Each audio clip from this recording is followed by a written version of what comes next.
నేను చేసే దద్దోజనం రెసిపీలో ఒక సీక్రెట్ ఉందన్నమాట. సో ఈ మధ్య చాలా ట్రెండింగ్ గా ఉన్న చంద్ర వంకి అని సూర్య వంకి అని పెడుతున్నారు కదా.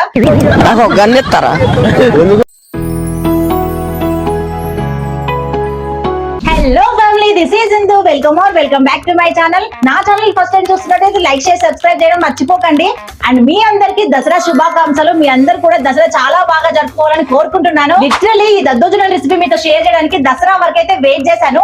ఎందుకంటే అమ్మవారికి ఎంతో ఇష్టమైన ప్రసాదాలలో దద్దోజనం ఒకటి. సో అందుకే ఈ రోజు వరకు వెయిట్ చేశాను అనమాట. ఈ దద్దోజనం రెసిపీ ప్రసాదం ఇంకా మన ట్రెడిషనల్ రెసిపీ కాబట్టి నేను కూడా ఇలా ట్రెడిషనల్ గా ఈ రోజు రెడీ అయిపోయాను. సో ఈ మధ్య చాలా ట్రెండింగ్ గా ఉన్న చంద్ర వంకి అని సూర్య వంకి అని పెడుతున్నారు కదా. నేను కూడా అలా పెట్టేసుకుని స్పెషల్ గా రెడీ అయ్యాను. నా ఈ లుక్ నచ్చినట్లయితే కామెంట్ బాక్స్ లో పెట్టండి. మీరందరూ అనుకోవచ్చు, అందరు చేసిన దద్దోజనంలో మీరు చేసిన దద్దోజనంలో స్పెషాలిటీ ఏముంది, సేమే ఉంటుంది కదా, పెరుగన్నమే ఉంటుంది కదా అనుకోవచ్చు. బట్ అలా కాదు. నేను చేసే దద్దోజనం రెసిపీలో ఒక సీక్రెట్ ఉందన్నమాట. ఆ సీక్రెట్ తో మీరు దద్దోజనం చేయగానే వెన్న ముద్దలాగా కరిగిపోతుంది. ఇంకా ఈ రెసిపీ నాకు ఎలా తెలుసు అంటే, మా ఇంటి పక్కన ఒక టెంపుల్ ఉంది. ఆ టెంపుల్ లో మాకు తెలిసిన ఒక పంతులు ఉన్నారనమాట. ఆ పంతులు గారు అంటే లాస్ట్ ఇయర్ నవరాత్రులలో దద్దోజనం కొన్ని ప్రసాదాలు పెట్టారనమాట. అది అమ్మవారికి పెట్టి ఇంకా భక్తులందరికీ పంచేటప్పుడు నేను కూడా తిన్నాను. శ్రీకృష్ణుడి దేవుడికి పెడతారు కదా వెన్న ముద్ద, ఆ వెన్న ముద్ద లాగా అనిపించింది అనమాట దద్దోజనం. నాకు బాగా నచ్చి వెంటనే పంతుల దగ్గరికి వెళ్ళి ఎలా చేశారని అడిగితే నాకు ఆ సీక్రెట్ రెసిపీ అయితే చెప్పారనమాట. సో ఆ సీక్రెట్ రెసిపీ ఈ రోజు నేను మీతో షేర్ చేయాలనుకుంటా. Let's get into the video. First of all అయితే మనం దద్దోజనం చేయాలంటే రైస్ ఉండాలి. రైస్ పెట్టుకోవడానికి అయితే నేను 1 గ్లాస్ ఆఫ్ రైస్ తీసుకుంటున్నా. రైస్ లో వాటర్ పోసుకొని బాగా కడిగేయాలంటే దాంట్లో మురికి అంతా బయటికి పోవాలి. ఈ రైస్ ఏంటంటే నేను రేషన్ బియ్యం తీసుకుంటున్నా, సన్న బియ్యం కాకుండా. రేషన్ బియ్యం అయితేనే చాలా మెత్తగా మంచిగా టేస్టీగా వస్తుంది. ఇప్పుడు ఈ వాటర్ ని పాడేద్దాం. ఇప్పుడు నేను దీంట్లో మంచి వాటర్ పోసుకున్నాను. ఇది బాయిలింగ్ కోసం అయితే స్టవ్ మీద పెట్టేస్తున్నాను. ఆ రైస్ అనేది బాగా మెత్తగా ఉడకబెట్టేసుకోవాలి.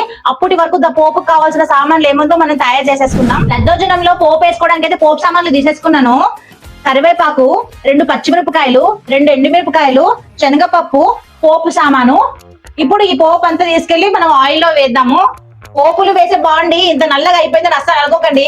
ఎందుకంటే కొన్నప్పటి నుంచే ఇలాగ ఉంది, కానీ దీని చేతులు కాళ్ళు మాత్రమే నేను ఇరగొట్టేశాను.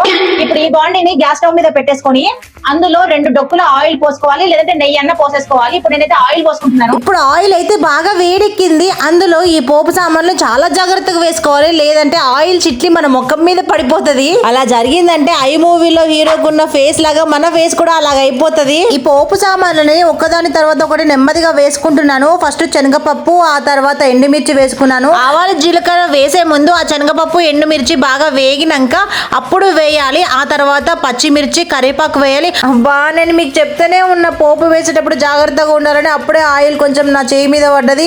ఈ పోపుతోని జాగ్రత్తగా ఉండాలి సుమి. దద్దోజనంలో కలర్ కోసం పోపులో కొంచెం పసుపు వేస్తున్నాను. అండ్ ఈ పోపులో మీరు పల్లీలు కూడా వేసుకోవచ్చు. కొంచెం మాకు హెల్త్ ఇష్యూస్ ఉన్నాయని పల్లీలు అయితే నేను వేయలేదు. టంటెడా, ఇప్పుడు పోపు అయితే రెడీ అయిపోయింది. అబ్బా, టైంకి అన్నం కూడా అయిపోయింది. అన్నం చూడండి ఎంత మెత్తగా మంచిగా అయిందో. ఇప్పుడు ఈ అన్నాన్ని పప్పు గుత్తితో లేదంటే ఏదైనా ఒత్తే దాంతో మనము ప్రెస్ చేసుకొని అన్నాన్ని మెత్తగా చేసేసుకోవాలి. దద్దోజనం కోసం ఆవు పాలతో చేసిన గడ్డ పెరుగు అయితే తీసుకున్నాను. ఈ పెరుగు మా ఇంటి దగ్గర ఒక అంకుల్ అమ్ముతాడు అనమాట. ఆ అంకుల్ దగ్గర తీసుకున్నాను. చాలా బాగుంటది టేస్ట్ కూడా. ఇందులో నేనైతే 1.5 టేబుల్ స్పూన్ అయితే సాల్ట్ వేసుకుంటున్నాను. మీరు కూడా మీ టేస్ట్ తగ్గట్టు సాల్ట్ వేసుకోండి. అప్పుడే దద్దోజనానికి కరెక్ట్ గా టేస్ట్ వస్తుంది. వీడియో మొత్తం మీకు సీక్రెట్ రెసిపీ చెప్తా నేను నసబెట్టేశాను కదా. ఆ సీక్రెట్ రెసిపీ ఏంటో ఇప్పుడు నేను చెప్పేస్తున్నాను. దద్దోజనంలో పెరుగుతో పాటు కాచి చల్లార్చిన పాలు కూడా వేయాలి. అలా వేయడం వల్ల ఏమవుతుందంటే దద్దోజనం అనేది ఎంతసేపు అయినా గట్టి పడకుండా ఉంటుంది. ఉత్తి పెరుగు వేసామనుకోండి కొంచెం ముద్దలాగా గట్టిగా అనిపించేస్తుంది. అదే మనం కొంచెం పాలు కలిపి వేసామనుకోండి ఆ టేస్టే వేరే లెవెల్, వెన్నె ముద్దలాగా ఉంటుంది. ఇదే ఈ దద్దోజనానికి సీక్రెట్ అనమాట.